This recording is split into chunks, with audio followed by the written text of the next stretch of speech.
was born ready, bro. I was born by a river. Born ready. I was just listening to Sam Cooke today, bro. Swear to God, I literally listened to all the greatest. But my knee was fucked up, so I almost said I was had a lot of time in my head. Time coming. I almost said I was born with an erection, but then I realized that shouldn't be something I say. Because that's really weird. That's a funny face to be frozen on too. I know, and I hate it. Imaging Edge webcam. Here goes Lloyd's terrible ass Wi-Fi again that he doesn't want us to make fun of. Dude, that shit, but it was fine for the whole 30 minutes we were off air. I know, right? The entire time it wasn't off air. He was fine. Now he's got to go back out, pop right back in a StreamYard, and join us again the slow way. With it. That's why I'm mad with it. With it. With it. That's why I'm mad with it. Straight out the trap with it. Whatever you want, whatever you need, it's on tab. Get it. That's why I'm mad with it. That's why I'm mad with it. I hate all of you a lot. You chasing clout? Oh no way, shit turn. Yeah, what's up, everybody? We are back for another episode of the I'ma Get in Trouble podcast. It's your boy Terrance here. I'm with my man Eddie Liles and Lloyd Lee. You can hear him, but you can't see him. It just said something about webcam going up. We had a great time on the last podcast when we did the interview, but now all of a sudden his Walmart Wi-Fi decided to take a shit on him. the fact that, listen, in my head, I was like, oh, we're about to get an intro without Lloyd talking. And then as soon as I said it,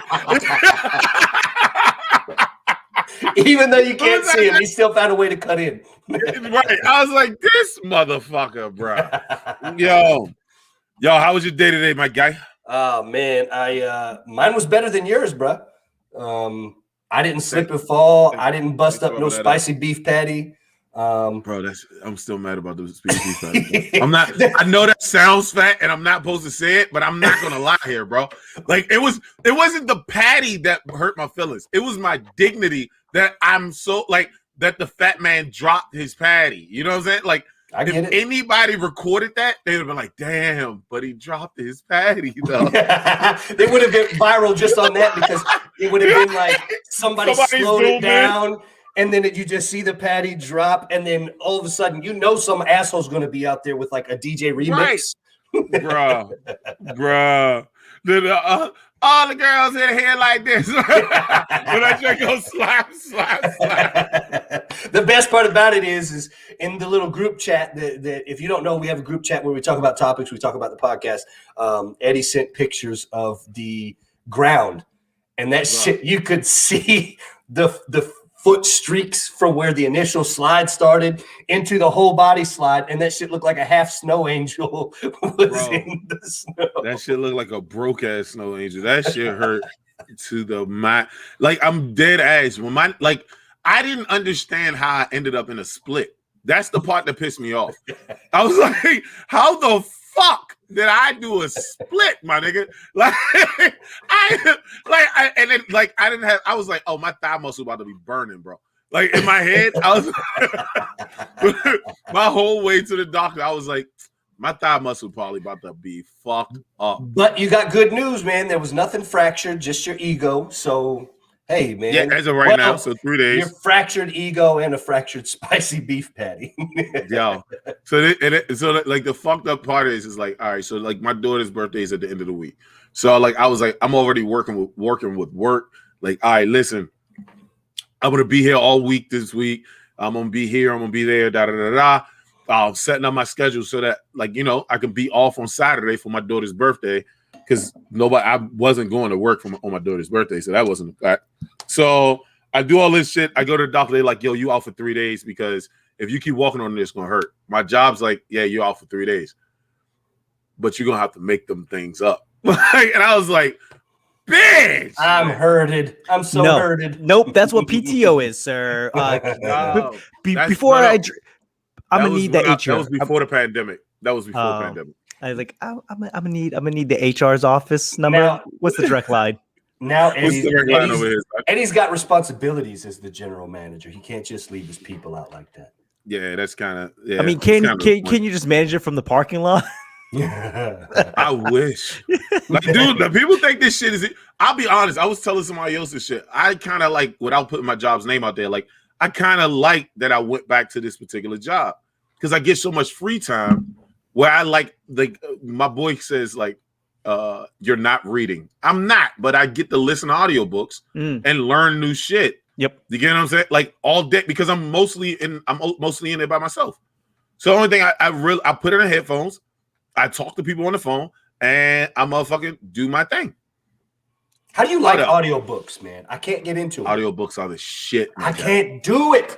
I can't do it because I really despise the inflection in people's voice when they're reading. Like, and then Susie said, "Well, what do you like?" Oh, I just what books are you listening to with sound effects and everything? Like Susie came into the room. What books are you listening to, yo? I don't just straight up go through nonfiction. Yo, I go to business books, bro. Oh, that's why. Okay. Like, see, I don't do. Yeah, see, you do all nonfiction. Napoleon I do Hill a little bit of shit. fiction and some nonfiction. Yo, I think we just had somebody stop in. I think we had a pretty special guest to stop in. I think it's pretty special. I mean, when people see his face, people will figure it out. You know, I think. Let's do it. Let's see it. Yo, the Pierre's in here. The great Pierre's in this thing. What's up? How you feeling, brother? How you doing? How y'all doing? Doing well. Doing well. Happy you could have made it. I'm happy to be here, brother. But I just left out the studio. I was doing an audio book and shit. So. All the inflection and everything. Sound effects and everything. Yo, hold on. Do you like the audiobooks, Pierre? I don't really do audiobooks. I don't knock it. I just don't really do them. I say I'm not knocking it. It's just not my thing either. Right, like exactly. I like having it in there. I like to read it at my own pace, my own tone, my own inflection, all of that. Yeah. I try to get some of that, dude. I do that. I read a lot of books. But yeah. You read the books. I like reading them. Shit. I read them because I'm also where's it at? I'm also author of one. Damn, I don't see that book. All right. All of the movies he's in the background. None of the books that he wrote. Up there.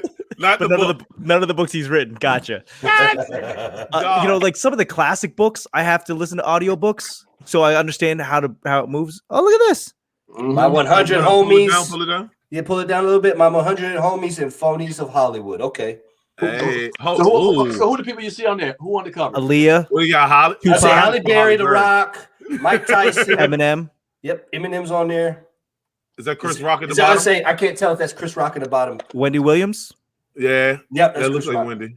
Oh, damn, that's pretty good. That's Wendell Williams. That's a nigga. That's a man. Woo. Oh my god. Give him the statement. I just say give the statement already in this podcast. Here we go. All right, Wendell Williams. Yeah. Yo, so when did you write that book? I wrote this a while back, maybe about close to 10 years ago. Mm-hmm. Oh, wow. And it's just off of like your experiences in Hollywood? Well, yeah. The first 35 pages is my life. I don't know why I say still. It's my life. Then it goes into people I met, all the celebrities that I met. And it's kind of cool because it's it has the index, so you can go to who you want to see. You ain't got to read the whole damn book if you don't, you know what I'm saying? So yeah, I know some folks like, jump to who you want to jump to. That's kind of cool, actually. So I'm guessing based on that name, because I haven't read it, but I'm intrigued by it. Mm-hmm. One of the things that we don't do in comedy in this industry is name names. In that book, do you name names where it says the phonies?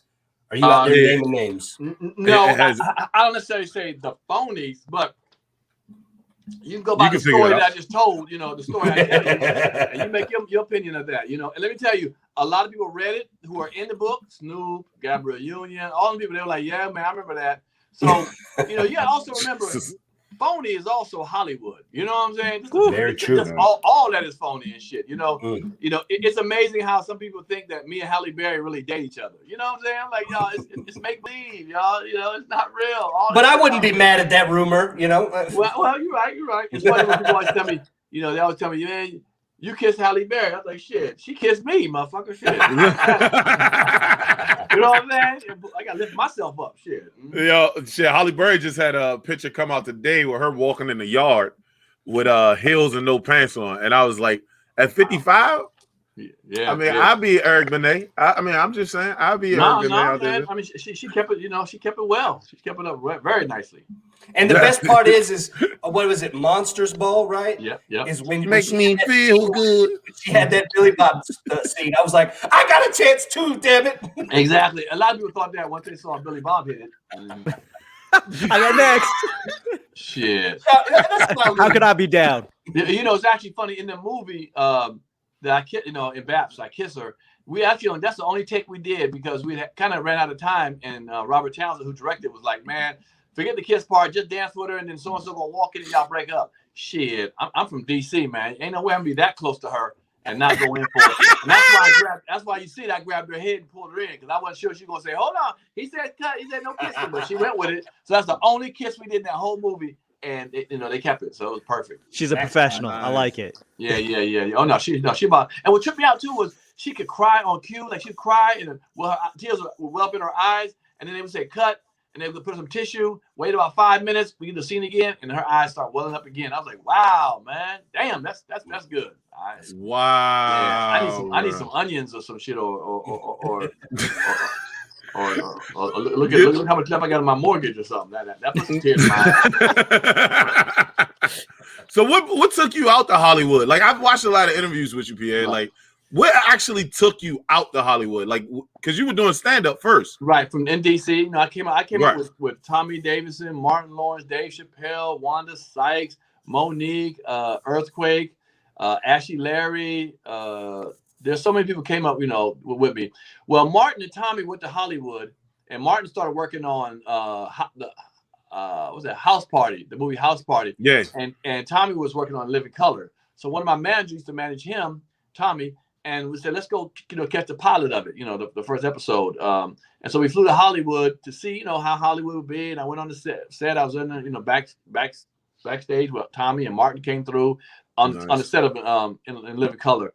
And I was like, man, everybody's like, yo, you gotta come back out here, man. You gotta come out here. I was like, all right. So I went back home to DC, got my little money together. All my savings was $800. I had a Nissan Pulsar, a microwave, a motherfucking TV. That's what microwave and TV was important to have and shit.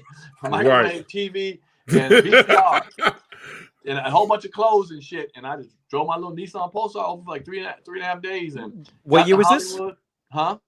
I'm sorry. What year was this? About 90, end of 90. End of 90. Yeah. Y'all was probably babies and shit then, but yeah, end of 90. There was a world happening before y'all were born. But yeah, and then I saw Martin somewhere, like at a comedy club. I was like, Martin, what's up? I'm here. I'm back home. He was like, I'm back here. He was like, oh, all right, good, man. Good for you, bro. Cool. And walked away. You wasn't the reason I came out here. You said, come on out here, motherfucker, down. Oh, my God. He didn't want you to really go. He was just like, hey, man, come. Man, never be here. He Varnell Hilled me and shit. Remember Varnell Hill, that episode he did with Tommy Davidson and Living? Yes. Yes. Martin, he Varnell Hilled me. Like, I ain't really mean for you to come out here. I ain't out to hang with your ass. Like, right. But yeah, that was it. So have you stayed? Are you still out LA or are you back at home? You back in DC? I went from LA to Atlanta, and I was in Atlanta for 10 years. I produced a lot of stuff, some movies got coming out, my podcast, and other shows. And then my father unfortunately passed in August, so he gave me the home. That's all good. And I came back here to fix the house up, fix the community up, man, the whole thing, brother. And they all excited about it. So I'm unveiling, but I put a lot of money in this house, man. It's a house he had. I always told him, I said, Dad, when you pass, I'm gonna fix your house up for you. And I'm talking about rooted to tutor. We're talking about ceilings, walls, new kitchen, bathroom, floors. I built an indoor-outdoor deck. I got a what do you call it, a sports room, man, with like a heavy bag. Well, it's called an aqua bag. Treadmill, all that kind of shit in there, man. It's a small house too. It's a small ass little house, but I hit every little thing. This is my little office and shit here, man. So when is the house party, bro? When is the cookout? That's what I'm trying to figure out. May 7th. I know everybody asked me, but May 7th. I got to do the yard. I got some grass in this bitch, and I got fixed up. I mean, my father he ain't give a fuck. You know what I'm saying? He ain't give a fuck. Right. He had it for 20 years. It had paneling on it, red carpet and shit. It was all old. It was toe up, man. But I'm glad now. Everybody comes over now like, damn, dude, look at this. Oh, see my pictures on Instagram at Comic Pierre. I'm even community leader now because the main street was too fast. So I went and talked to the police. They knew who I was. So I'm putting a petition in to slow this fucker, because people doing like 65 miles an hour on my fucking 25-mile-an-hour street and shit. Cause it's a through street, a main through street through the neighborhood, and we got apartments right next door to us, kind of in the neighborhood. I never seen anybody build an apartment complex in the neighborhood, and they park right in front of some of our houses and walk back across the street. So I said, nah, man, I'm cutting that out. So in about another month and a half, I got signatures and shit. Another month and a half, from 6 p.m. to 6 p.m. to 7 a.m. You can't be parking in front of my house. You got some tags registered and shit. So I came to clean up this fucking area, man. So yeah. That's what DC needs. More street signs. Yeah. Well, no, it's funny you said that. It's funny you say that. I'm in Maryland, right in the outskirts of DC. And only the one person who protested, a guy in my neighborhood, one person, he said, that's the reason I moved to Maryland, because of the damn street signs. I was like, now you gonna put street sign here? I said, yeah, but he also got 2 or 3 cars out in the street and shit. I don't really care about his car. It's more my side, but I think he's afraid he's going to register his shit. You know, the car probably got tickets and shit all on it, whatever, but it's all good. But the neighborhood is happy that I'm here, and I'm happy that I'm putting that work in, like I told my pops I was going to do. That's what's up. That's beautiful. That's beautiful, man. So, all right, so during the pandemic slowed everything down. Yeah. Right? Well, so how did you work out through the pandemic? It slowed a lot, but not everything. You know, if you're a hustler, you're a hustler. I mean, I've made pretty good money from it. Not as much money I've been making, but we ain't starving over here. You feel me? Yeah. So I mean, it found out who's really creative, who had the creative juices. You know what I'm saying? I mean, who really had the creative? I started a podcast called Pierre's Panic Room. Boom, boom, Nice. boom. You know what I'm saying? I've got a lot of major people on the show, from Country Wayne to Lil Scrappy to Life Jennings. I mean, a whole bunch of people I've had on my podcast. You know, but we do it like a little different than you guys. We actually in studio in Atlanta. Nice. I'm on a show called Comedy Hype News, which talks about comedy. I don't know if y'all watch it yet. Mm-hmm. And they really love me over there, and I do it over in the studio. In fact, they're about to break out a new show for me, my own show, and they even want to get behind my Pierre's Panic Room, because I do it myself, and they want to help, supply stuff. So from that, and I'm still running around the country, not as much as I normally do, but I get out 2 times a month, going to different cities, man. Yeah. So, and how does it look? How does it look where it's open? Huh? How does it look? Like the places that you go that's open, like how does it look? Like how does it feel out there? Actually, it feels the same. It's just people sitting a little bit further apart. Some clubs on some bullshit, and they motherfuckers still up on each other and shit. They want to. Yeah. But if I do a bigger venue, like I do halls or big like ballrooms of hotels, they'll socially distance that them kind of places. So they're still 6 feet apart at their tables. But if you have 3 of your friends or 4 of your friends and you guys can sit together. It's just the next table got to be. It's got. If you come together, you can sit together in a place. But there are other people like that. But no, man, people are so thirsty for laughter right now, man. They're so excited about us coming back and doing comedy. Y'all should know, just going out, man. They're like, wow. I don't know. Are y'all in LA? Who's in LA? Anybody in LA? So no. So I'm in DC. I'm still in DC. Lloyd's in Vegas, and Terrance is in Omaha. Yep. Omaha. I moved about a year ago from the DC area, so yeah. We had to go all the way to the DC area too. Damn. Yeah. That's where I started my comedy journey. Yep. Really? I'm still in the military at the time. Yep. Started out that way, and then yep. I came to. Did I do Omaha? Is there a Funny Bone in Omaha? Yes, sir. Yeah, I came a couple times. In fact, I came. No. I didn't go to Omaha. I'm sorry. I went to do a theater in Omaha. No, I went to Boise. Never mind, Boise. Because I remember the field. Nobody goes to Omaha. The field was blue and shit. All white. Boise State. And shit. Huh? Yeah. Boise State. One. Yeah, it was Boise State. Right. With the blue. Yeah. With the blue. Yeah. In fact, that was the first year. That's the year they won the national championship. I mean, when they won something against Oklahoma. Yeah, that Fiesta Bowl. That was like 2007. Is that what it was? 2008, somewhere around there. Yep. And what happened was, I didn't realize this. So I was there before the season was just about to start, and like they were doing a tailgate like a day before or something like that. And a guy was coming around getting signatures and talking to people. And I asked the guy with me. I said, "Well, who is that guy? He's going around talking to everybody because he talked to my boy and stuff." And what happens was that you have to how can I say it? Like you got to kind of pay to play in the big old bowl games and stuff. You got to guarantee you're gonna have 50,000 people going from your state. If you get invited to a bowl game, and you got to pay for that, so you got to pay for the 50,000. I didn't know that. The rip, and then you got to sell them however you want to. And I did not know that.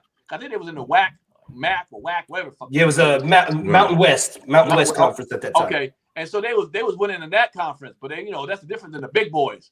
So they knew they were good, but they knew how good could it be. But they would say, if we invite y'all and y'all want to go on it, you have to sold 50,000 tickets. Cause I think it was in the Orange Bowl, one of the bowls. It was Fiesta Bowl. It was the Fiesta Bowl, but where was it held at? Arizona. In Arizona. I think that's where the Fiesta Bowl was right around that time. I think that's where it stays, right? But yeah. But I was there that time. Yeah, I got a jersey from a sweater from there. I still wear an orange one. But yeah, just that. Yo, so you were putting on shows down in Atlanta. First off, actually, that's 2 questions. I do got 2 questions. So how did you link up with Comedy Hype? So because Comedy Hype backed the DC Comedy Festival the second year. So that's I'm cool with John. Yeah. So how did you link up with Comedy Hype? How did that relationship happen? Well, they interviewed me one time. They wanted to they interviewed me a long time ago in my apartment in Atlanta. Some girl came over to the interview. It was very nondescript. She came, sat, and talked. It didn't go nowhere. And then they might have had some small followers, like maybe 5,000 followers back then. I don't remember. Right. But then years later, John asked to interview me, and he just liked the way I hate to say keep it real, kept it real. Spoke my mind. He really dug that. He's like, that was so old. Let me go with another old one.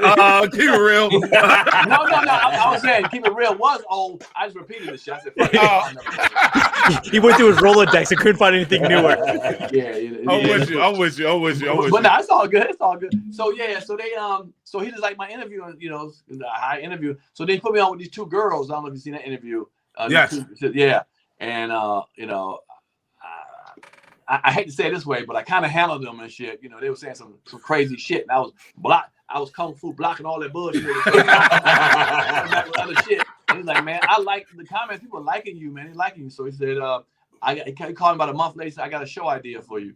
I want you to be the lead person. And then he said, I want to build it around you. And I was like, all right, well, what's up? And then he kind of started telling me, what comedians I want to work with. I gave him a list of comics I wanted to work with. And I mentioned Rita Brent as the host that Symphony does now. But Rita was living in Mississippi, and then she's moved to New York, so she couldn't be there every week. So he knew Symphony. Well, he met her through some online stuff, and she came in nicely. And then, I said, cool. And, Capone I was down with, and there it is. So it came like that. Yo, yeah, that y'all show on, because I get to watch the clips on YouTube. Y'all show is really, really actually good, man. But Comedy Hype is like the team over Comedy Hype has gotten into some shaky things recently, especially with Earthquake. Sure. You know what I'm saying? So how does that mess with your relationships or not? Oh no. No, what's kind of interesting too? Recently, I've heard a lot of comics like what I've been doing on it. And comics normally don't tell you that. Right. We took the shit.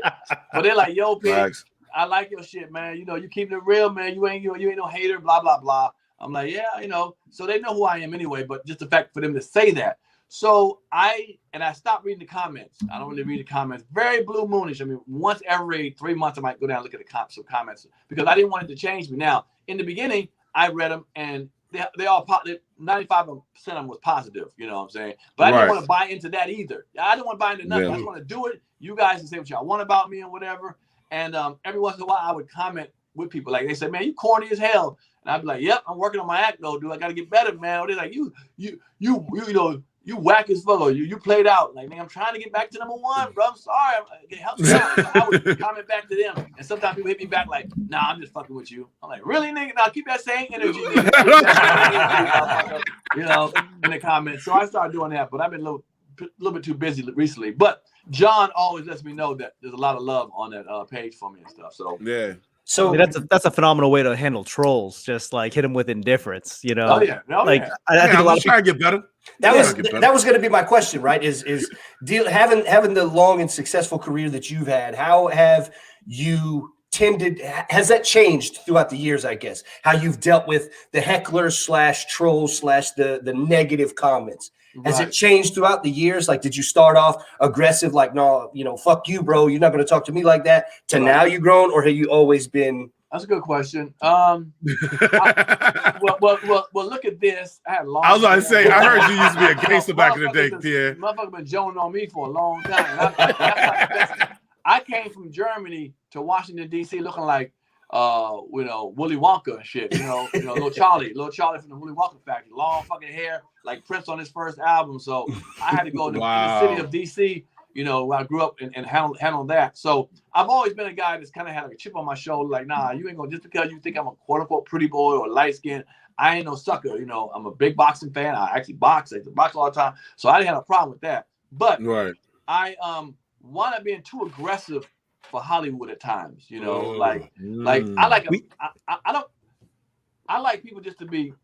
How can I say the word? Just be. I hate to say, be you, man, be you. But in Hollywood, it bothers you sometimes. It bothers my soul. Like if you're my friend, you're my friend. You know what I'm saying? Right.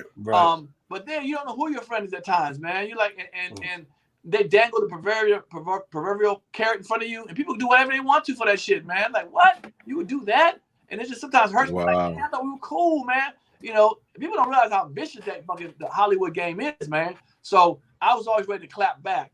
But then I found out in like the last couple of years, like it took too much energy out of me that I just didn't feel like giving up no more. When you're young, a young tiger, you yell and scream and fight. When you get a little older, you're like, man, look here, man. I ain't wasting my time to be arguing with y'all back and forth. Now I will selectively pick that just so I still got that bite. You know what I'm saying? I just had to explain that to somebody the other day. Yo, sometimes you just gotta, throw one just so people know. Right. Like you gotta remind them, like, hey, I'm not no bitch. I can still fuck you up. So I don't like doing that no more. We just saw the ticker read that you threw in that boxing background because you knocked a couple dudes out. You care to expand on that? No. Just in case that statute of limitation ain't over. Hypothetically. I fought a couple of comedians, not for we rumbled two comics I rumbled, but other comics I was about to get some hands on and shit. Name one that y'all know and shit. But they've been cool with me about it, and they're like, that we were younger then and shit. And I was like, all right, we cool, So I let it go. But yeah. But I'm not trying to paint a picture. I'm a fighter. I don't want to fight. Right now, I'm gonna walk away from it. But if I have to, it's gonna be what it's gonna be, And most dudes cannot fight. Most dudes got about 15 to 20 seconds in their ass. We just talked about this. We were talking about that like 2 episodes ago. Most fights are 30 seconds maximum. Unless if the two dudes know what they're doing, it might go a little bit longer. Right. But 30 seconds because everybody's gonna be throwing haymakers expecting. Right. Something that I like watching basketball players fight. They fight like girls and shit. Yo, it's hilarious. Like, every blue moon you catch a basketball player that know how to throw hands. The windmill. But like you so tall, you're not used to hitting people across from you. You know what I'm saying? Like you mostly hitting like this. So right. Nah, that's hilarious. Yeah. But nah, man. So what do you got in the works coming for after COVID? What are your plans? Are you going back on the road? You gonna get back into movies and TV development? What you doing, man? Well, I tell you what, I got these 3 movies I finished. I wrote, produced, and directed these movies. I got a little classic movie I made. I don't know if you ever seen that one called For the Love of Money. Yeah. Ralphie May and all that kind of stuff. That's my first movie I ever made myself. But I got one now of the series, a trilogy called Slice 1, 2, and 3. It's a horror comedy. I'm gonna put it on a platform. I put a lot of comedians in it. I love working with comics, man. I'm not one of them kind of comedians that gotta have all the funny lines. If I bring you in a fucking movie, be funny, dude. I'll even play the best. I believe in yin and yang, but some comics gotta be funny all through the shit every time. Like without play, it's a game, man. You gotta massage that scene together. But I'm down for helping other comics be seen. Like For the Love of Money, I put Ralphie May in it, Adrian Crockett, Joey Wells, Honest John. I put some of these in my shit. Yeah, man, I love that. So and people have been the Slice trilogy is one. I'm gonna put that out. It's a horror comedy. I call it horromedy. And if you got any big boy parts, you know. If you got any big boy parts, my manager. We can do some business. You die first, bro. That's how that goes. Yeah. you big and black too. You gotta go first. Hey, that's what you gotta be. I just hope that he's carrying a spicy beef patty, and that's taken from him.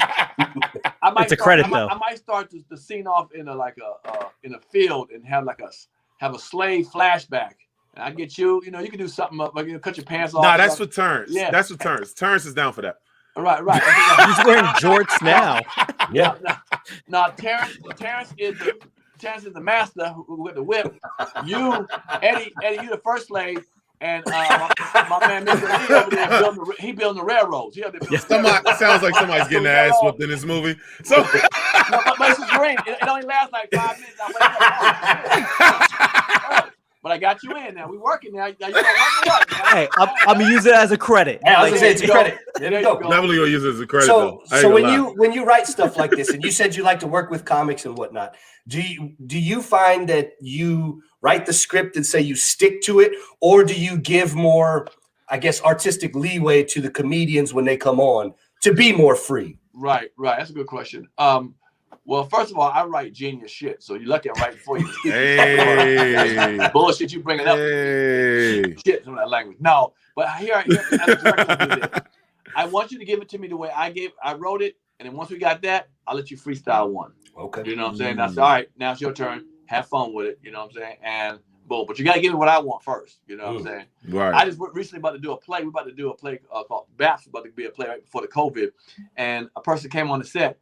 And the first thing out their mouth was, I changed some of the lines in this thing, man, see how it flow. I'm like, ooh, you don't tell the director that, right? Good Lord. Right. I changed some of the cast on the way in. You're not Tom Cruise. I just walked in there saying that. I said, ooh, that's a bad look, bro. That's a bad you know, he a street comic and shit. I'm like, dude, you can't do that. But no, Right. I like to give as long as you give it to me my way one time, and I don't mind the artistic way, you know, you do it. Because sometimes you might have something better than I, envision and stuff like that. So yeah. That's kind of dope, man. Yeah. Well, you got something? Yeah, I'm curious what you think, like post-COVID, the way you go on the road. You think it's going to be different? Like the way you go about it, the way you think about it, the way you run your business is going to be different. No, in the first, once it's, I don't know how it's going to trickle down. I think you're going to start hearing the numbers, going down. They're going down. So that's going to give people confidence to go out more. But I believe people are still going to be somewhat safe. But you give people about a year because this ain't how we're supposed to live. We're not going to be wrapped up and not hugging, not talking, distance and 6 feet and wearing a mask. We're not going to go 5 years from now. It won't look like this at all. Not even 5 years, but you get what I'm saying. It will be will be gone. Now, will somebody still wear a mask 5 years from now? Yeah, but why ain't that motherfucker wear it for the flu either and shit? Pneumonia and shit. You know what I'm saying?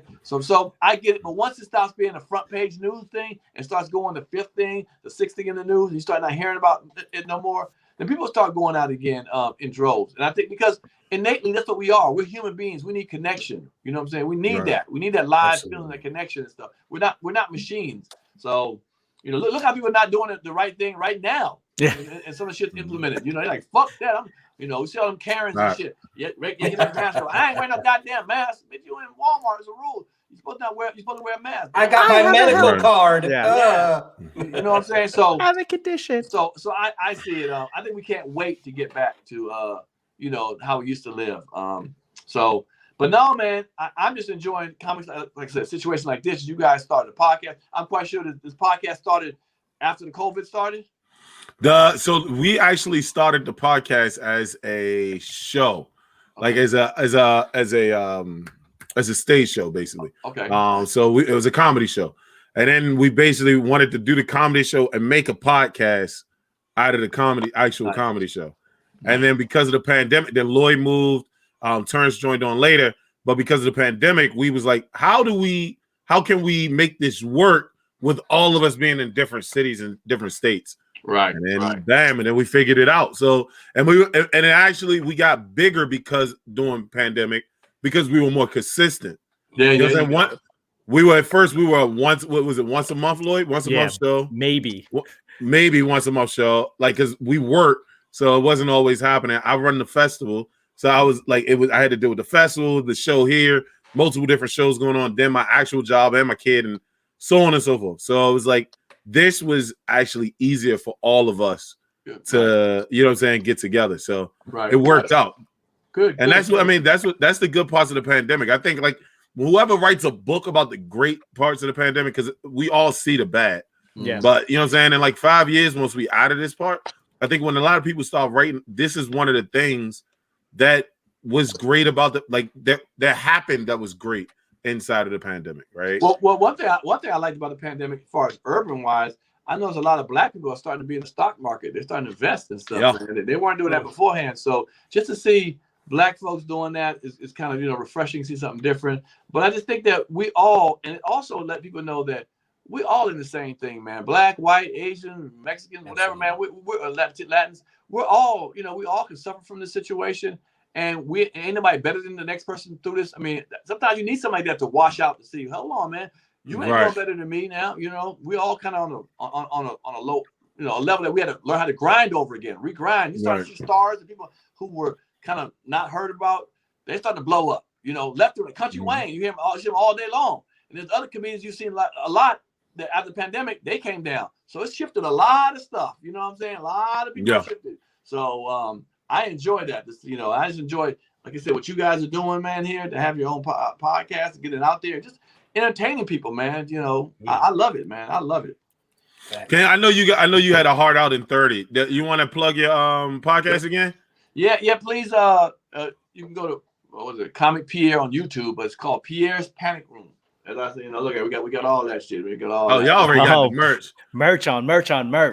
Yeah, I'm not mad at it at all. Yeah, man. You have Instagram, Comic Pierre. Let me know you saw me on the show. But I got a free thing you can watch on YouTube right now called Dating Pierre. DATING PIERRE. Dating Pierre, and it's about my dating experience in Atlanta. It's not a reality show. It's actually scripted. I wrote, produced, and directed it. It's little vignettes. It's like 10 minutes, 15-minute vignettes, 7 episodes. I promise you, you watch the first one, you're gonna be hooked.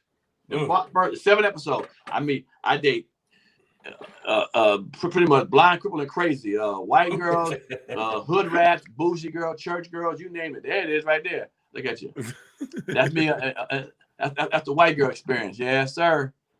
So, Black girl Hayden, real quick. You got a crew around you. This is dope. This is dope quality. Everything. This is amazing. We don't fuck around. Apparently not. My bad. Yeah. No, man. Unfortunately, some people passed away. My man School Bubble was here, but you'll see it, man. I think you'll really like it, man. The comments are off the chain. Tell me, make some more, man. Come on, when season 2 coming out? Come on, do it. But yeah. So y'all can watch that for free now. Dating Pierre on YouTube, or hit me up. Or you can watch my podcast or on social media. You know, at Comic Pierre. Yes. Yo, thank you so much, sir. Thank you, sir. We really do appreciate your time. Yo, I hope to see you soon. One more time, give it up for Pierre, ladies and gentlemen. Thank you one more time, sir. Keep repping the DMV, all y'all, and even my man Lloyd up there, man. The DMV, man. That's where some of the best comics came from, man. I see right there. Y'all. Exactly. Thanks, right. Pierre. Yes. Man. Yo. We're moving up. Look at this. This is amazing. Our guest on point. I'm saying, man, like look, man, I've been doing this for it's realistically like 8 years, but I don't know that I can. Tony with his monkey farts. Tony out here crushing it. 7 to 8 years. Shout out Tony Woods. The last 8 years, like whatever. I still get giddy about shit like that. I still get giddy when I see my name on a sign, even if it's just one that's out in front of the venue or whatever. I love this shit, man. It's super dope. You sound like you. Shout out to you love it. Shout out to Rashawn for making all of this happen. Like all the guests that you see that you've been seeing, that's all of her. Appreciate you, Shawnee. I don't know if she wanted us to tell people that, but we don't appreciate you, Rashawn, because you ain't do nothing. Unless you wanted to do it. Well, I love you. I forgot that we're still live. Yeah. I thought the podcast was over. Son of a bitch. I need to stop drinking. I need to stop fucking drinking. I mean, no. It is like, and this is the kicker, right? So, like, and since we already brought it up, right? Because I just looked at a post on Facebook, and what a lot of people don't realize is like about us booking this show, right? Is that we book this show. Sometimes we have people ask us to come on, and sometimes we ask people to come on, right? But when the pandemic's over, we are hoping to get back to live shows. Yep. So there's like certain people that we want on the like live shows, you know what I'm saying? But people don't catch that, you know what I'm saying? Like off the break, people like it's that acknowledgement situation.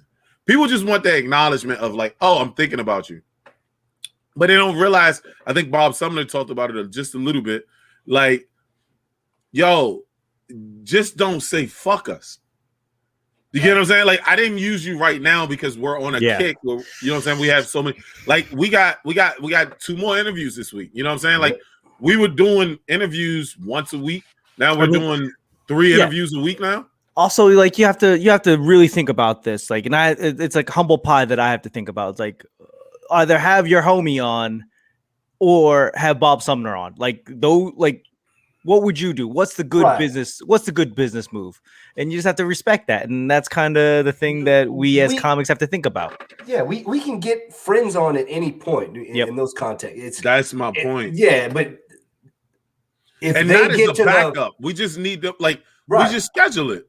Yeah, like, it's not like, oh, when somebody falls out, we put them on. Like, no, we have the situation to put you on and schedule it. We will do that. Yeah, absolutely. It's very simple. Yeah, I don't know. But they say, I mean, that's the key of comedy, man. Like, it's marathon. That's our life. Everything's a marathon, right? Got to be in it for the long haul, man, because you're not gonna. It's not a sprint. But maybe you'll get lucky and hit the right stride and be able to sprint to something within 2 to 3 years. Probably not gonna happen. Well, they say, and I can definitely speak for this in Hollywood and acting. It's like you got to be there 10 years before anyone even starts to remotely know who you are. What is it? 15-year overnight sensation? Yeah, I mean, 10 years overnight success. 10 years, like minimum. You're literally just building your empire one day at a time for the first 10 years. And, you know, comics that have only been doing this for 2, 3 years, 4 years, 8 years, 9 years. It's like, yeah, you know, you have to, don't worry. Opportunities will always come if you're going to be there long enough. Right. That's what I try to explain to people all the time. Like, listen, I got you, but I just don't have you right now because it's not the best. I want to make sure you're in the best possible situation. But like Bob Sumner said, summed that shit up really good. I mean, like better than I could without being Eddie. Like, yo, like without being Eddie, he summed that joint up real well. Listen, give me a second. Let me make sure everything is correct as best as I possibly can, so I can put you in the best possible situation. Just don't say fuck me. Yeah. Don't motherfuck me, bro. As long as you don't motherfuck me, then we are going to be good. Now you can be upset that you haven't been on yet, but let's just don't motherfuck me. That's the only thing I ask. You know, maybe that Hollywood mentality is too prevalent now outside of Hollywood. Like, oh yeah, let's do this. Oh, I'll call you, and then just it never happens. Like, yeah, let's work on that thing. Maybe that's what people are worried about. That we're just lip servicing them. What, you know. I don't know. What? Let that shit go. I don't have a better. You just like what?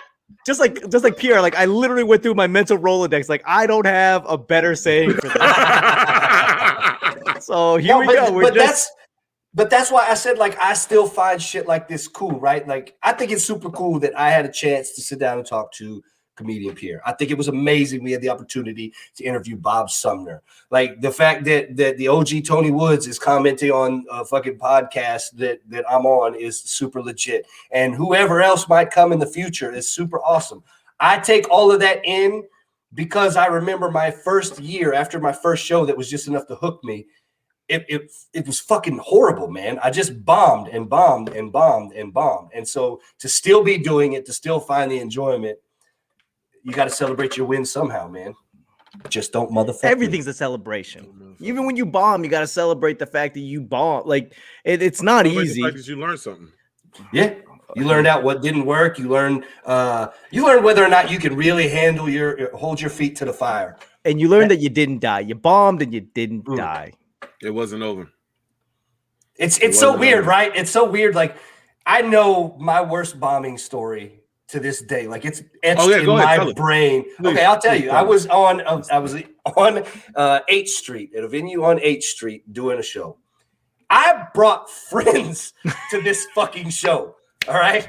I had 5 or 6 friends with me at this show. It was a cheap wing night, and they had beer specials, whatever, right? It was pretty decently packed. Like it was a smaller venue because it's 8th Street. A lot of the places in DC, they run deep. They're not very wide. So it was very packed. So it was very packed and it was up on the show. I love getting the dick jokes in. Oh, that's so horrible. That was so bad. I had 5 or 6 friends with me that came to the show for me. I did so terribly. I blacked out where I was at in the middle of my set to the point I had to reach in my back pocket to grab out index cards and flip through them to figure out where I was at in the like set list area where I was at. And at this point, I felt at least decent because I'd been going for about 6 months. I was like, okay, I can handle this. I started interacting with the table off to the left and thought I said something. Oh man, I thought I said something really funny and witty in the moment. Nothing. There was because it was a wing night. There was a dude up on the second level. He was sitting there eating his wing, and I said something that I thought was funny again. I was like, "Am I right, brother?" And he just literally was like, and like everybody could hear this motherfucker's lips smacking, and I was like, Jesus Christ. I drove home that night and was like, man, fuck this shit. I ain't never doing comedy again. But like you said, you realize you don't die. I went home that night just feeling so fucking down. I was in the middle of a divorce at that time too. So it was like all kinds of stuff. It was horrible. But I woke up that next day and I was like, I can't let that be my last time. God damn it. Yo, I think the worst bomb I ever had was Mike Brooks's fucking Stonefish? Martinis. Fort Washington. Bro, I did my first time going there. I fucking do okay. My second time going there, I do. My third time going there, I don't think Mike Brooks was ever going to put me back up. Right? So I go. I'm like 2 years into comedy. I think I'm the shit, right? I'm already like doing a couple of rooms where people are like, "Oh, Eddie's funny," whatever. And I fucking go up on stage. And I remember Mike introduced me. There's a heavyweight boxer in the front row, right? So Mike introduced me and was like, "Hey," and I think this next comic he probably can take you, champ. And I was like, I don't. And I'm in this. I was working at Glory Days restaurant, so I'm in khakis and a fucking polo or khakis and a button up. I literally look at it. I'm like, yo, man, I'm not really trying to fight. Like, I don't fight. I shoot people. Like, I don't even look the part to be saying this shit. So I don't look believable at all. Because they wear Dickies khakis, right? I got khakis. Dockers. I got fucking boat shoes and a button up, and I'm like, I don't fight. I'll shoot you though. Like, shut the fuck up. Audit your taxes real quick. Like shit. That's exactly what I look like. So I keep going. I do the bit, and Lloyd, you know me long enough. You might remember this bit. Because I don't do it anymore, but I do the I think gay dudes are horrible friends. Oh yeah. And so I do this bit, and when I do this part where I say some very, very, very rude shit, not to gay people, but to women, right? And this lady yells out, "Who the fuck is he talking to?" And I was like, people need to understand the crowd at Martinis, though. The joke's not finished. No, it was so bad. The crowd at Martinis walked walks right across the hall after the comedy show to go to the go-go and fight. Yeah. Like they're wrapping their hands. Next door. In the same building, but just right across the hallway. It's like a comedy club. It's like a comedy club inside the dressing room of a boxing match. If you don't know what Martinis is the club that the comic literally called a lady in the audience Caesar from fucking Planet of the Apes, and then got her husband knocked the fuck out so bad that Tink grabbed this dude's slipper. So Tink's in the video with his like, "Hey, I got your slipper," but he don't realize they recording him. Hey, I went to Martini's. No bullshit. I went to Martini's once, and I was like, "Why does this place look so familiar?" I feel like this is like a fight night. What's going on here? I've done Martinis a few times. I did a set and it wasn't great, but it was like meh. And I was like, I'm retiring. I'm never coming back. This is as good as it's gonna get. That is a tough fucking crowd. And that's the thing. Like some rooms, it's like if you aren't the majority or whatever, you might get away with it. If you are the majority, they're trained a certain way, so they're going to laugh at you rather than the outsider. That room don't give a fuck. You can be black, white, brown, Asian, anything in between. If you suck, you suck. and they will fucking let you know. They're not going to give you the benefit of the doubt. No, they're not even going to let you give you extra rope to like hang yourself. That's a long fucking walk from the stage. You took too long. Oh, yo, yeah, because you didn't even know you were going up next. Like Mike would let all the comics sit in the back of the fucking room and then just be like, coming to the stage, Lloyd Lee, and you'd be like, what the fuck? Like, I didn't even know I was going up. Like it was training. Like this, the kicker though. It was training ground for a lot of comics, though.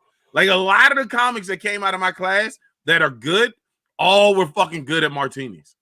Like I'm just being real about the thing about martinis is on most nights, like there is a big enough gap between the tables and the chairs and the stage where it looks like you could have a go-go in between it. And the big thing is like I literally just picked up the mic and got off stage and went straight into the crowd. And I was like, this is going to happen whether you guys like it or not.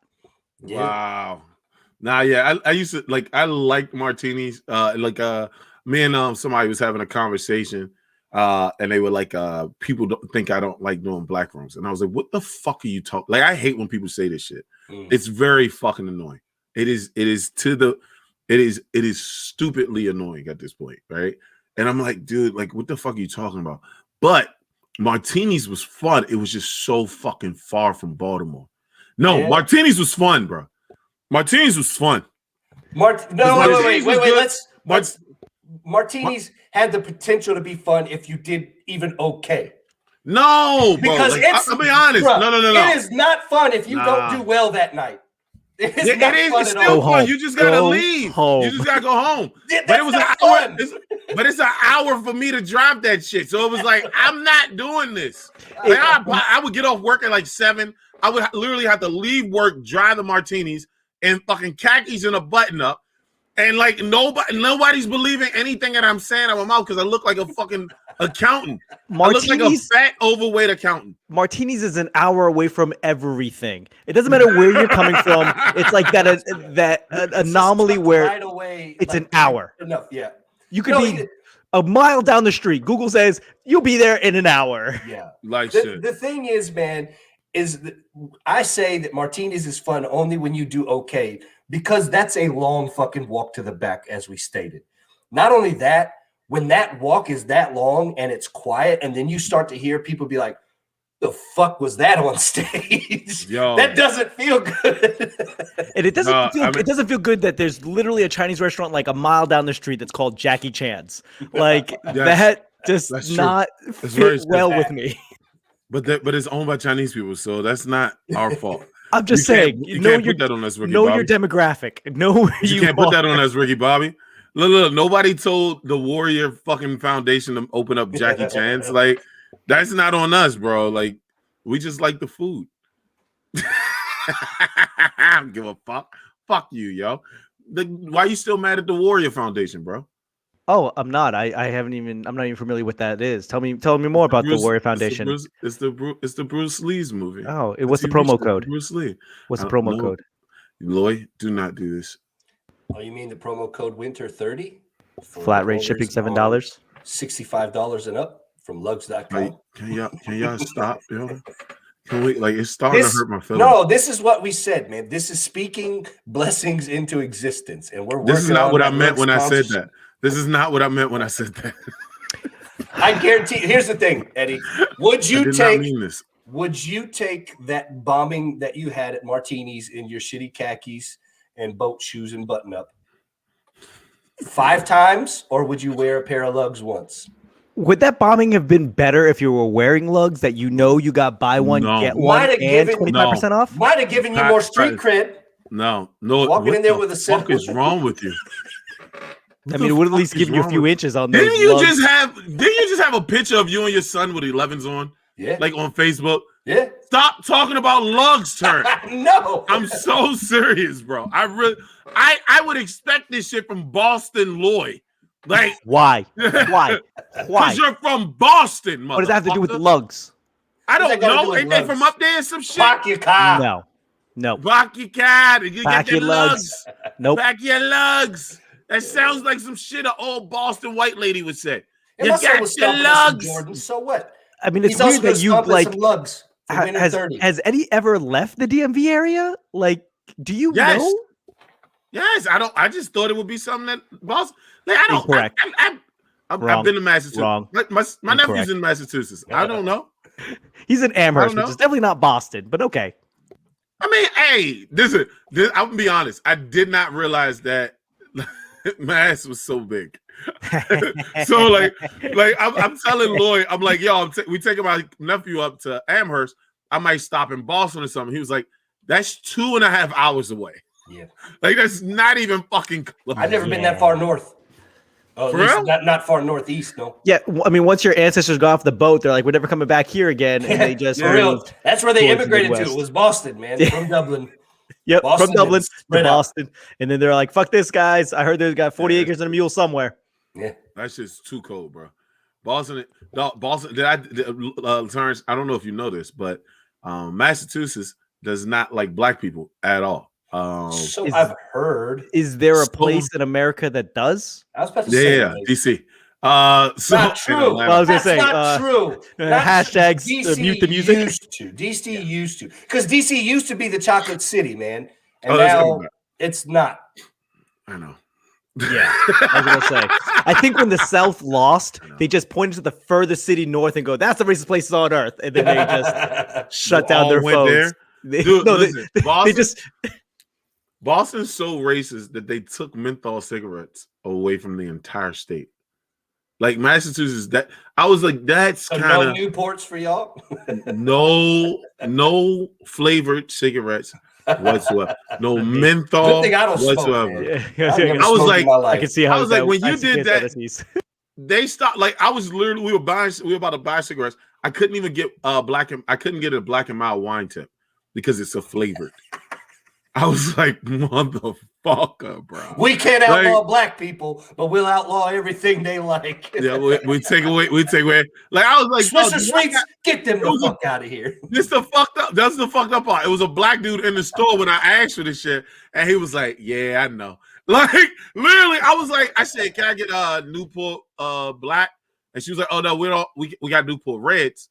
And I was like, "Oh, don't worry about it. Let me just get Marble menthol." She was like, "Oh no. We don't have any flavored with flavor." See, these are the signs. These are the signs that you need to be changing your life, Eddie, and you're not listening to them. All right.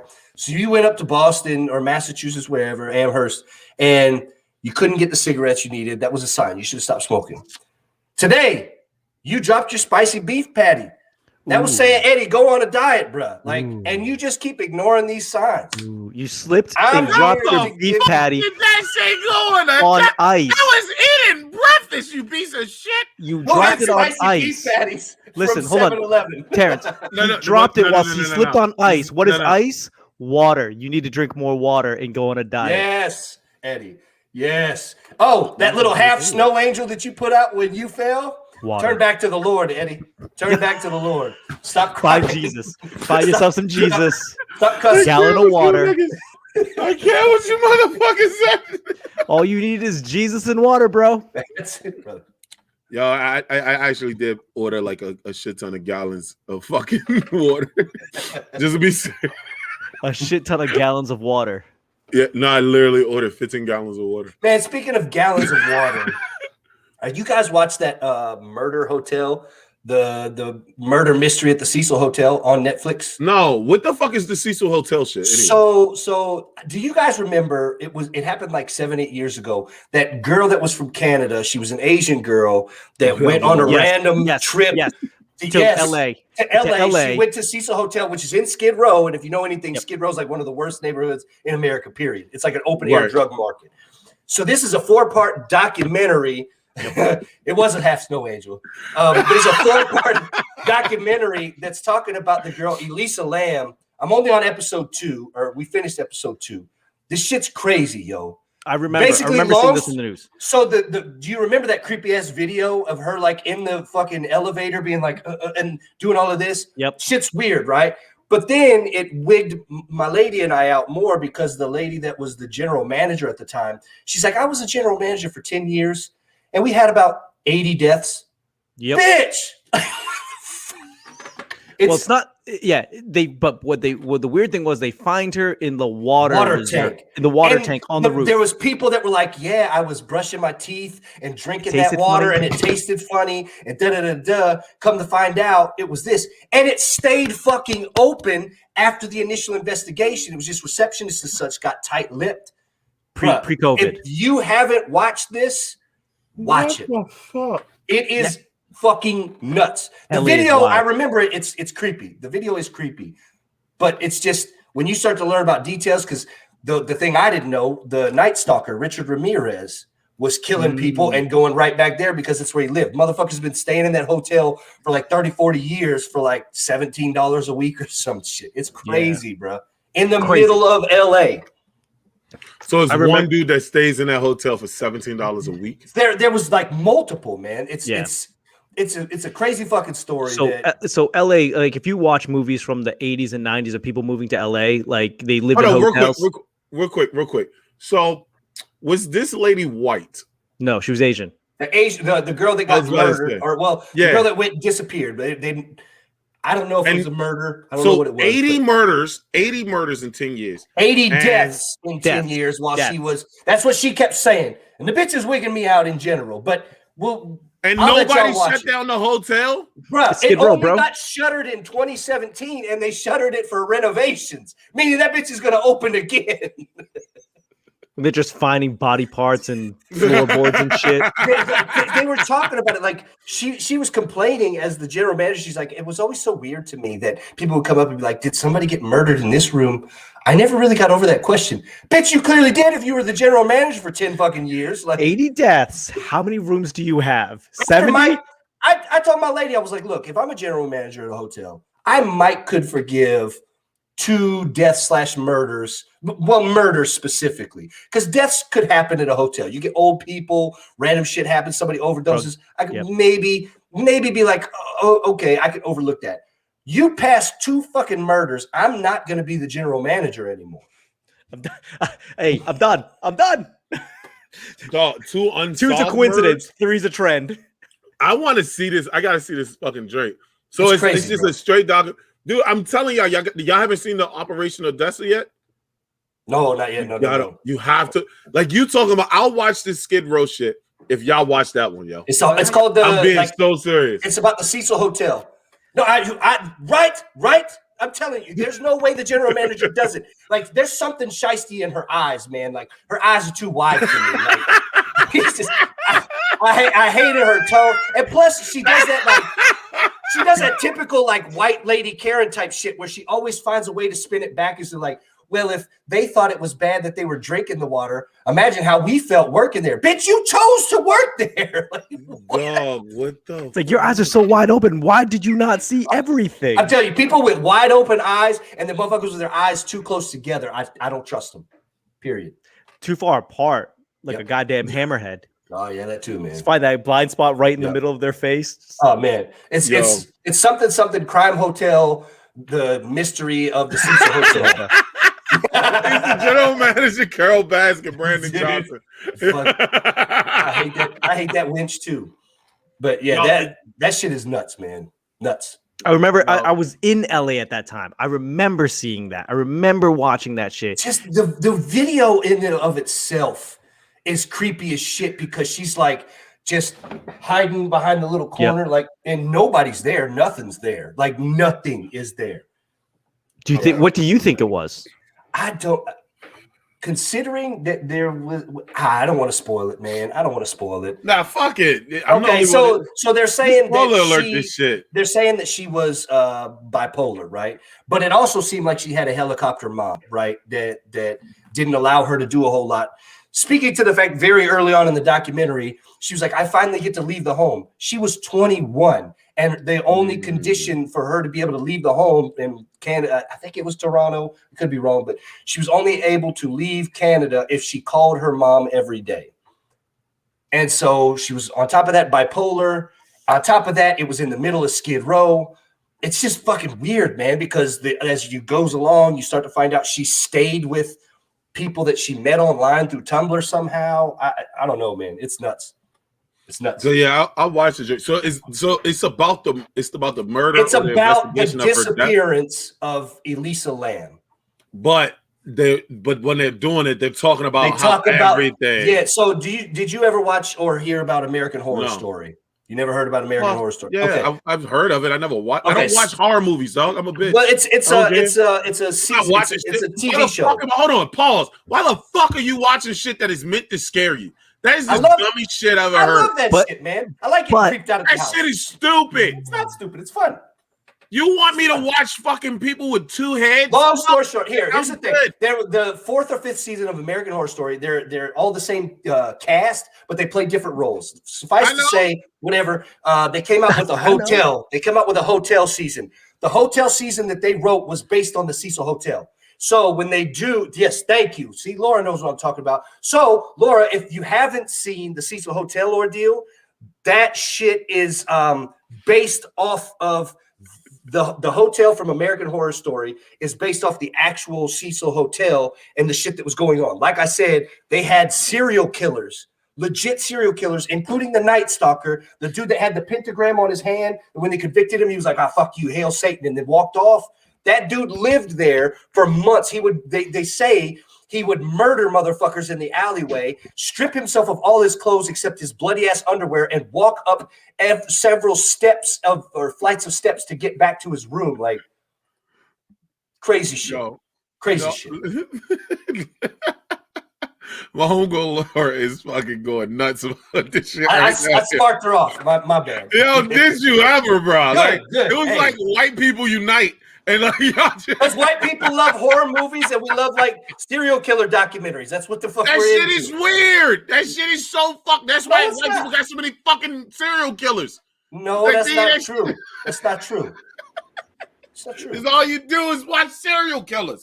Just trying to improve on the last one. Get away with it? Yeah. I see where he fucked up. I got next. I got next, guys.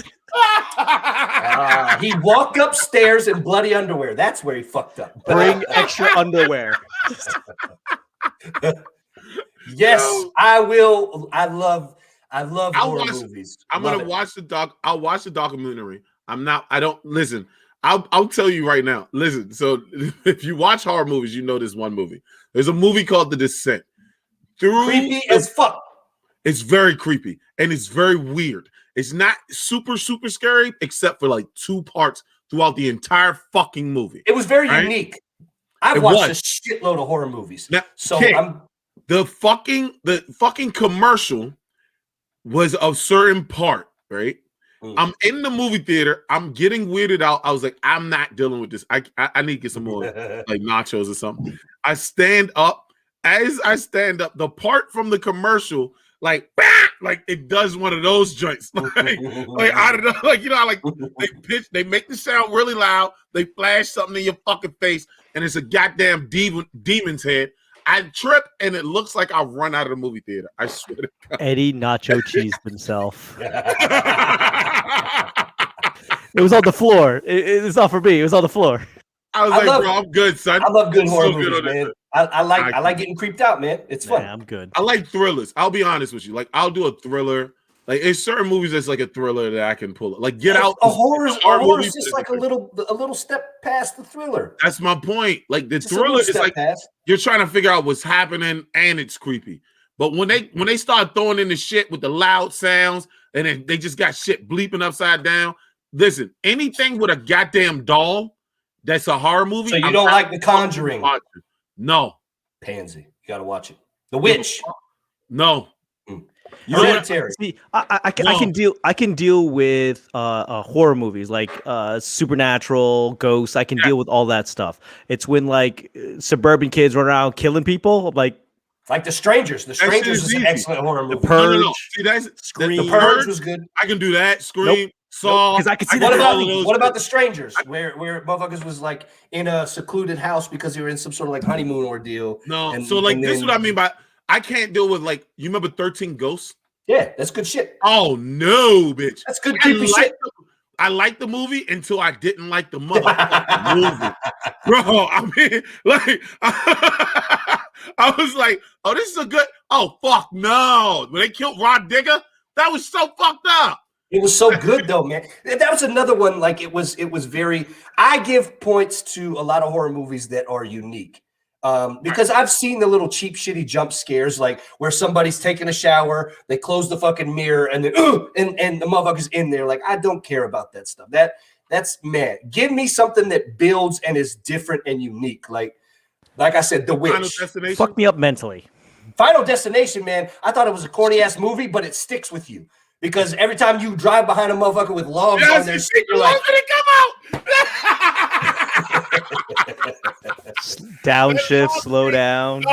Every time I see a tire rolling, I'm like, oh, somebody's head's gonna get crushed. So that's I love horror shit, and that's why I love the movie The Conjuring, because I actually read about the Perron family story well before the movie ever came out. And then when you know that one of the clairvoyants that worked their case, the Ed and Lorraine Warren, who were like notorious demonologists, however real or fake that was, that's notwithstanding.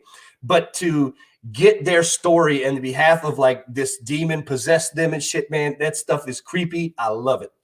Love it. So I'm being honest. So Final Destination, I like that one. I thought Insidious, I don't know why. Creepy as fuck, and I love it. That shit freaked me the fuck out. Love it. Fucking Paranormal Activity. I was like, this movie is stupid. Until the dog. Yeah, the dog started. Dude, when the baby moved, I was like, I'm not watching shit. The that's best babies, bro. Fucking part about Paranormal Activity is that's one of those ones that sticks with you, because when you hear a pot or pan click in your house because your house is settling, you're like, you want to look at? I look at the ceiling in kitchens all the time. People shit on it so bad, they're like, oh, it's so corny, but it's like, is it? When your shit starts swinging a certain way because you got like a draft in your house, but you're like, I don't know. It's a poltergeist. It's a shitty movie. Tell me more about that. Tell me where they hurt you. Show me on this doll where it hurt you. Cloverfield was the one with John Goodman that's in a bunker. That one frightened the shit out of me. That one was a good one. That's a thriller. Yeah, it was in the horror. It was in the horror genre too. Fuck me up. Cloverfield was originally a horror movie. The found footage also was The Cloverfield joint was kind of like, it's okay. Those type of things I can deal with. Those shits don't fuck with me that much. You know what I'm saying? Like I said, it's the jump scares that like I don't fuck with. Anytime they do like stupid amount, like some people might call War of the Worlds a horror movie. That's not a horror movie to me. Like it was back in the 40s. People fucking killed themselves over that shit. Yeah, because they thought it was real. That's an incredible story. Like the background to that. That's fucking nuts. But yeah, like that type of stuff where it's like shit that can't. Okay, let me say this correctly. Shit that most likely won't be happening anytime soon doesn't scare me. You fucked us, Eddie. Yeah, the shit that I know, right? The shit that fucking like. I want to interrupt this broadcast. I can't do Freddy Krueger. Like nigga, I do dream. Like you can die in your dream. Like and now I got a dude that might try to kill me. Fuck you. I'm not watching it. That stuff doesn't bother me. I don't think the devil's coming for me this early. He knows where I'm going. You'll find me. Oh, you haven't seen Skeleton Key. People scare me. Key, bro. The houses that October built is it's very underrated. It's a found footage joint. It's a found footage joint where it's a bunch of white people and a group of friends looking for extreme haunted houses. And at that time, that's when I heard about McCabe Manor, which is a haunted house out in San Diego, I think, where you can get in for a dog food donation. But suffice to say, you have to basically sign your life away in a waiver to do this extreme haunted house where they will beat you, punch you, kidnap you, and hold you against your people that you're in a party with. It's fucking nuts. But people do that. So I then heard about this movie called, it's crazy. Then I heard about this movie called The Houses That October Built, and it's built off of that, where these friends are going out trying to find the extreme haunted houses, and then shit happens along the way to where they find an extreme haunted house, or maybe it's some fucking serial killers. Oh boy. I feel like Terrance has a subscription, like a book movie club of the month subscription where he just watches horror movies. Shudder is a horror movie app. There's a shitload of them. Look, my lady and I, we are all about some horror movies. Period. That you guys are in so much love. I have to be in love. I would have to be in like the only person in my life right now that I can possibly watch horror movies with is my daughter in 15 years. We are in love and lust. No, I don't love anybody enough. Wow, that's a lot. I don't love anybody enough to literally be freaked the fuck out. It's a cool feeling, man, because then you get to talk about it, and then have you ever seen Parasite? Have you ever seen Parasite? Yeah. Bro, Lloyd, have you seen Parasite yet? Bug? No, I never seen. What's Bug? Bug. He's asking if it was a bug. They do some sort of like fucking drug or some Parasite. sort of mental illness, and they fucking start scraping shit off of them. Oh, that one? I thought Parasite, the Korean movie, that one movie of the Train to Busan. Train to Busan was a fucking excellent horror movie. Sad. I don't know that one. In the peninsula is coming out. No, Parasite's Lloyd's right. Parasite is the Korean film where it's all about levels in society. Yeah. But it freaks you the fuck out.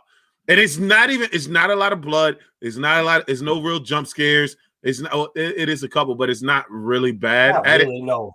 It's all about just explaining society, and it freaks you the fuck out. That's why I love The Witch. But if you watch Parasite, you gotta look at like all the visual breakdown videos on YouTube where it talks about like they're always going up or always going down, and just the visual of it all. That's what enhanced the movie for me, was seeing the post-movie commentary.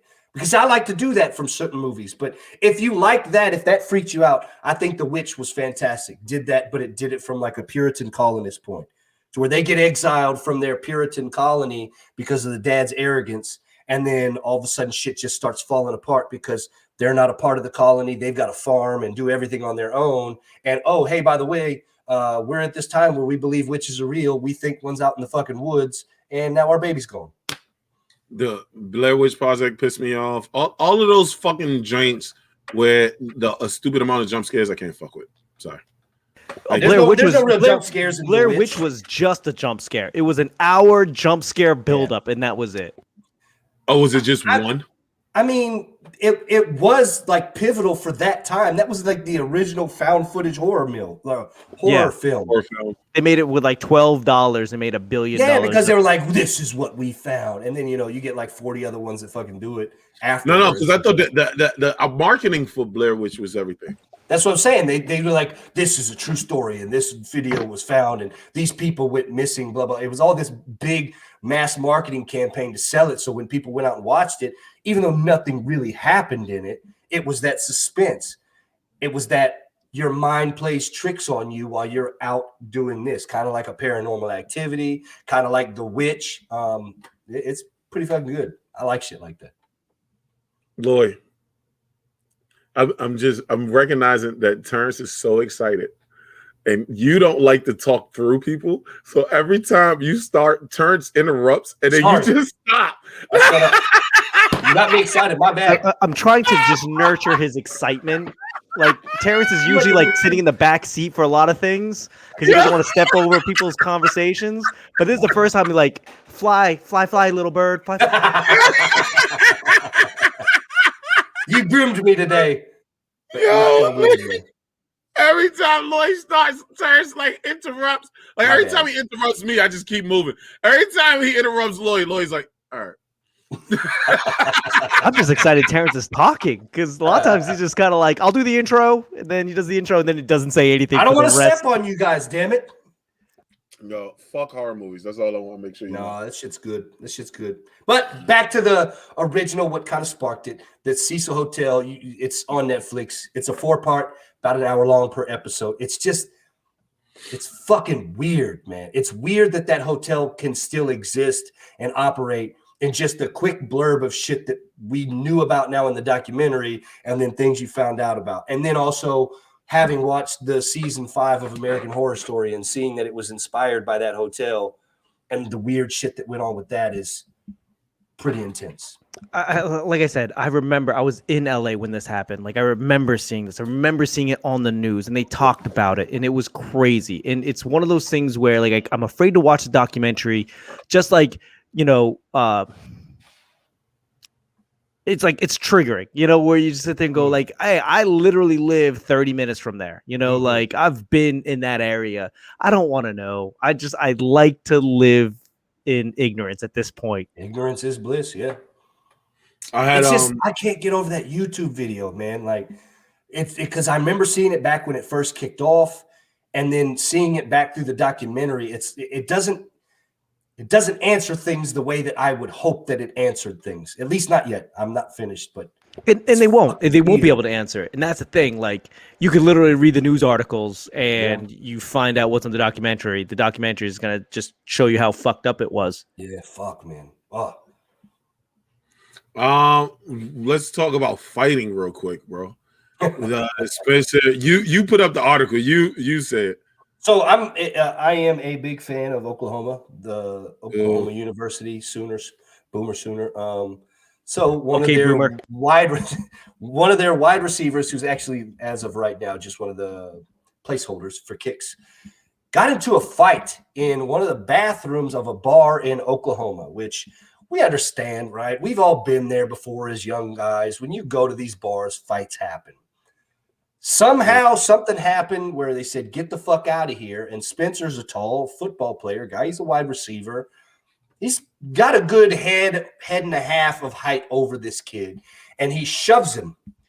And short homeboy just proceeds to fucking mollywop. That was one of the best combos I've ever seen a white boy. That dude, and he literally was like, okay, yeah, and then took him down, put a whole bunch of moves on him. And then when I shared the video, I was like, that's why you don't fuck with dudes that have cauliflower ear.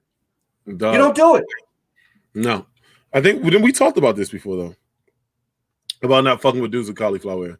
Like, we talked about this. I think we every time we talked about fighting, we talked about this. Like, but the combo that he laid on him was a fucking epic. And then he was like, "Yeah," him and his brother were like, "Yeah, we took it easy on him." I was like, "That was easy, my guy."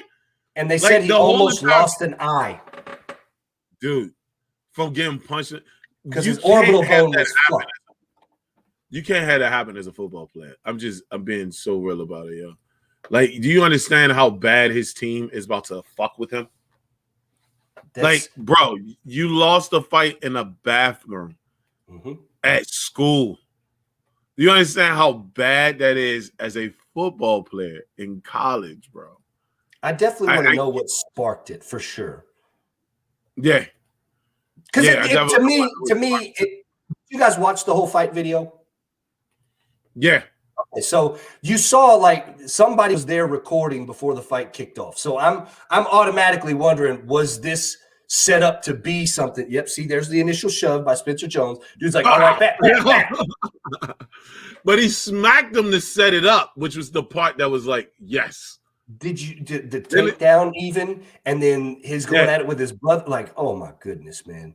You see the legs though, the wrap around on the legs. It was like, bruh, come on, son. When you get the grapevine in like that, yeah. Look at that. Look at that. The fuck out. Yep. Yo, he was like, yo, we showed restraint. That was the part that I was like, God damn. Yep. Yeah, it was bad. What's going on with Lloyd? With your computer messing up, bro? Oh, we can see you, but Lloyd's doing something else. Yeah. He didn't even send a text in the private chat. Yeah, that fight, but the fight, I was like, yo, that was some good control there, my guy. I think that's what they call the 2-piece in a biscuit. Yo, but it was the fact that he was smart enough to throw the